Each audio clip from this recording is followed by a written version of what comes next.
Hey y'all, welcome back to my channel. I'm Mila, the Hangry Woman. I'm a nutritionist and health coach, and I am here to help make your life with diabetes a little easier. Today on the channel, we're going to be talking about something that affects millions of people, and it's what to expect and what to know about prediabetes. If you want more information about living a good, healthy life with diabetes, be sure to hit the subscribe button and also be sure to turn on notifications for new videos every week. We do things like cooking on this channel, as well as informative videos to help you know what to expect so that you don't feel loneliness when living with diabetes. With that, let's get started. Prediabetes is a condition where your blood sugars are higher than normal, but not high enough to be classified as type 2 diabetes. It's really a signal that your body isn't processing blood glucose as well as it should be. Prediabetes can lead to type 2 diabetes if left untreated, but the good news about knowing that you have prediabetes is that there are a few things that you can do to set yourself on a successful path forward and reduce that risk of developing type 2 diabetes. So if you've been diagnosed with prediabetes, don't freak out. It's going to be okay, and there are steps that you can take to reduce the risk of developing type 2 diabetes. One other thing to have in mind is that diabetes is progressive. So if you have prediabetes and it does develop into type 2 diabetes, don't feel like you have to blame or shame yourself. There are things that you should absolutely put into place to be sure that you're reducing your risk for complications over the long term, and also that you're keeping yourself as healthy as you can throughout the years of living with diabetes. One thing that I will say is diabetes, for me, I live with latent autoimmune diabetes in adults. It's a slow progressing form of type 1 diabetes. I've lived with diabetes for 8 years. And while there's a new question every day, and while diabetes is so incredibly difficult to live with, it has made me more responsive to my health than I ever have been in my life, and really has forced me to pay attention. I'm not saying that I would love to live with diabetes forever. If there was a cure, I would want one in a heartbeat. I would love to not have to wear devices and take insulin and do injections, but it's the reality that I'm living with. What I can say, one positive outcome for me is that it has made me more knowledgeable and more conscious about my overall health. So first things first, there are a few things that you can change when you find out that you have a prediabetes diagnosis. So start with the easy things. Diet is one of those easy things that you can really take a look at and reshape the way that those foods in your diet look. Focus on fruits and veggies. Focus on lean protein, whole grains, and healthy fat. If you don't know what any of those words mean, book a coaching session with me. It is free. hangrywoman.com/coaching. Having diabetes is not about subtracting things from your diet to balance your blood sugars. Sometimes it is about adding, and it's about having the right combination of food so that you can still have balanced blood sugars and good overall health, but you still feel satisfied with the foods that you're eating. Additionally, reducing your intake of refined sugars or foods with a lot of added sugar can also really easily help you balance your blood sugars. So for instance, if you go for a regular soda, maybe try to go for half of that soda for a little while. Or maybe you're trying to add more water into your diet. Maybe you're also trying out different types of drinks that still give you that satisfying feeling, but are also better for your blood sugars. So sometimes it's a matter of also kind of finding the healthy swap, the healthy version that's going to get you into a place where you're balancing your blood sugars, but again, you feel so satisfied with the foods that you're eating. Try to also add more fiber into your diet. Fiber can reduce your glucose spikes over time, and it helps to slow those glucose spikes down just a little bit. Getting movement and regular exercise is also really, really important. Physical activity improves your insulin sensitivity, which means that your body can more readily combat that glucose in your bloodstream. Exercise doesn't always have to be rigorous either. It can be a 20-minute walk after your meals. It can be a walking pad at your desk. It can be going to the gym for that 30 to 45-minute session.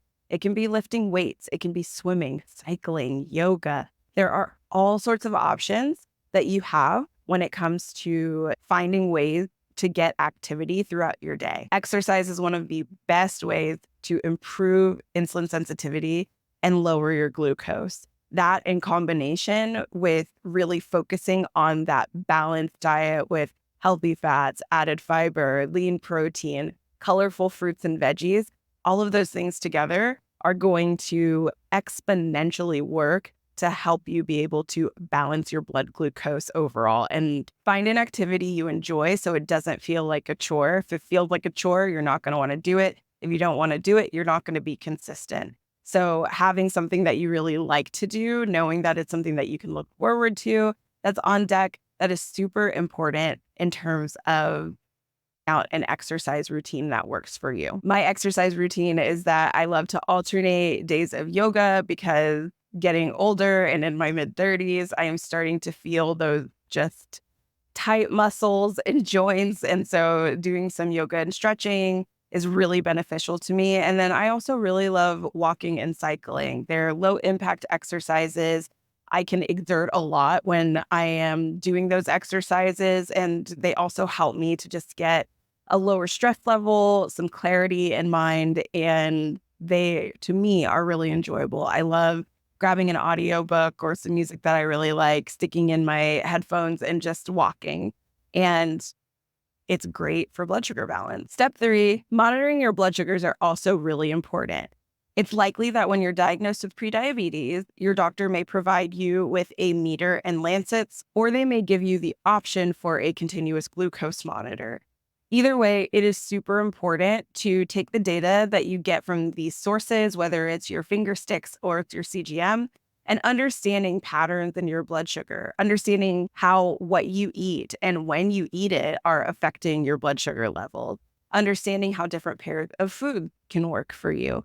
There are so many things that you can get from the information that you're given about your glucose. And so it's really important to keep track of those. Those can tell you how you're improving and what your risk of developing type 2 diabetes looks like over time.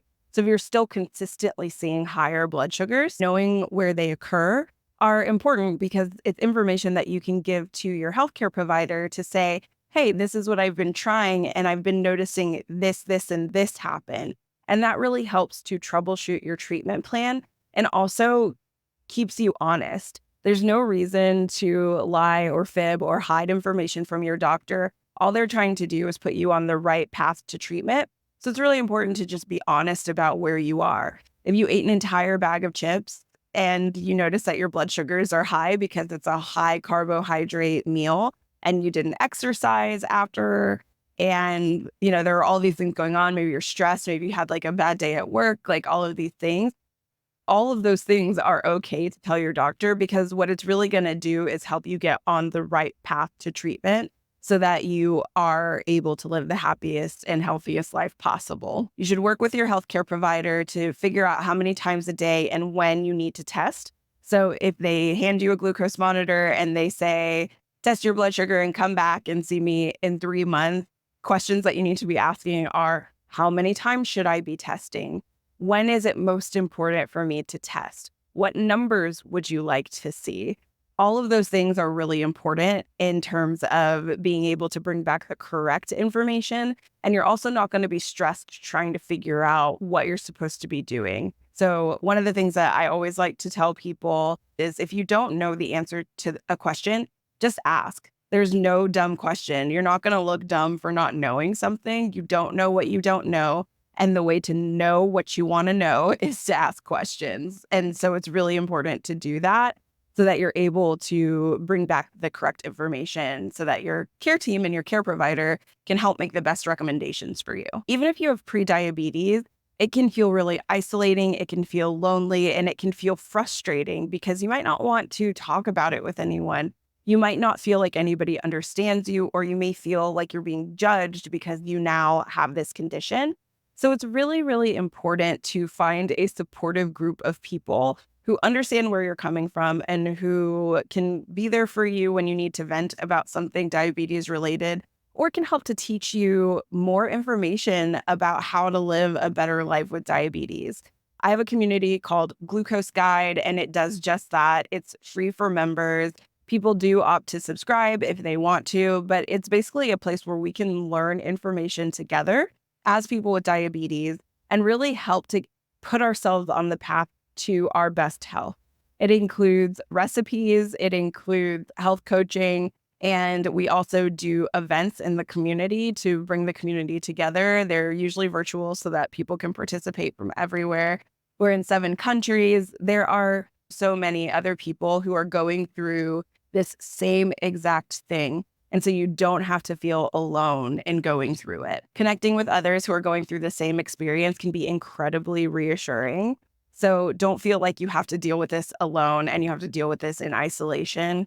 There are communities, even outside of mine, that are great for just learning what it's like to live with diabetes and also knowing that you have the support and people who understand behind you. And then you want to schedule regular checkups with your healthcare provider. Don't be like me. When I was first diagnosed with diabetes, I heard the news and then I was like, I'm never going back. That is the exact wrong thing to do. Definitely make sure you're keeping up with those scheduled appointments, even though you might be walking into a conversation of something that you don't want to hear. It is better to hear it. It is better to go through the experience than to potentially put yourself at risk for developing type 2 diabetes or potential complications. When you're in the pre-diabetes stage, you still have a chance to get back to that normal glucose. And a lot of times it just takes some of the simple changes I talked about earlier in the video. So really recognizing that you need to follow up with your healthcare provider and it's your responsibility to do that is so important. Don't ignore the symptoms. Don't put up a wall and say, I can't go, I can't do this, because that's only going to make things worse in the long run. The best thing about diabetes, and there are not that many great things about it, but the best thing about diabetes is that if caught early in the pre-diabetes stage, you do have more of a chance of reversing it. You do have more of a chance of getting back to normal blood sugar level. And that is if you follow up, you make those appointments, you keep those appointments, you bring the information that you need to bring to give your doctor the right information for your treatment plan forward, and you work on it. It sounds like a lot, and it is a lot. In the end, it's your health, and that's the most important. Just remember that being diagnosed with prediabetes is a way for you to really observe your health in a deeper way, and that is not a bad thing. But it is up to you to make the changes. It's up to you to keep up with the changes. It's up to you to stay accountable, to regularly visit your healthcare provider, and also to be conscious and aware of what's going on with your body. Feel encouraged. You have a chance to be able to really take your health by the horn and do the best that you can for yourself. Hopefully this video was helpful. If you have any other questions about diabetes in general, prediabetes, type 2, type 1, LADA, like what I have, any type of diabetes, if you have a question, please do leave it in the comments below. I'm always happy to answer your question in the comments or address it in a future video.